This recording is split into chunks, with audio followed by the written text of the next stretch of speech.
To change a fabric panel or to recenter the fabric on the tube, it's suggested that you first remove the motor from the tube.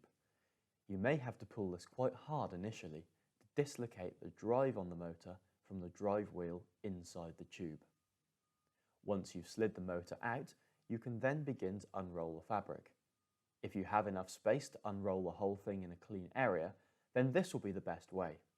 However, if you're restricted on space, it's recommended that you roll the fabric off the tube and onto the hem bar. This reduces the amount of space you need to complete this. As you can now see, the tube is exposed and all the fabric has been rolled off. Whether you're replacing the fabric panel or just recentering the fabric on the tube, you'll need to be aware that when you mount the fabric onto the tube, there should be an equal sized gap between the fabric and the end of the tube at both ends of the tube.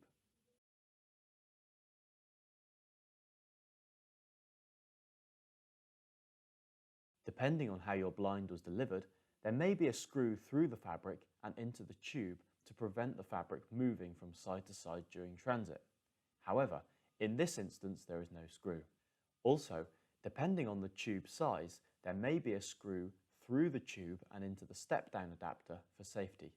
If there is, this will need to be removed before you can remove the step-down adapter or the bearing. Near the motor end, there will be a screw through the spline slot, through the tube, and this goes into the plastic drive wheel inside the tube.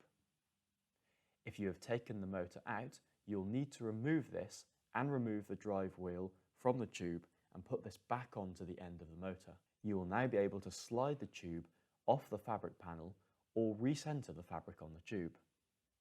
If you are replacing the fabric, you can now slide the new fabric panel onto the tube, ensuring that you put the end of the spline into the short side of the groove in the tube. You will then be able to slide the tube along the fabric. You can see here how the end of the spline is located in the short part of the slot.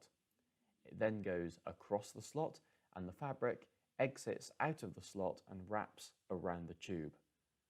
At this point, you must ensure that the fabric is centered on the tube so that there is an even gap between the end of the fabric and the end of the tube at both ends of the blind. Now the fabric is centered on the tube, you can replace the bearing and step-down adapter. Remember, if there was a screw through the tube into this, you will also need to replace the screw. You will now need to reassemble the components onto the motor. The step-down adapter goes on and slides around the crown of the motor. You then need to put the drive wheel back onto the drive of the motor. Now you will need to slide the motor back into the tube. We recommend doing this before you roll the fabric back onto the tube, as doing it afterwards can be very difficult.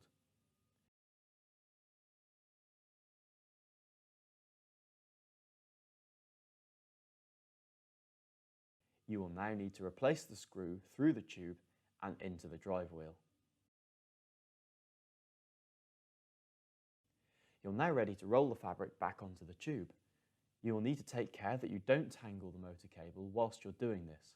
It may be handy to have a second person available to keep this motor cable from getting tangled or damaged.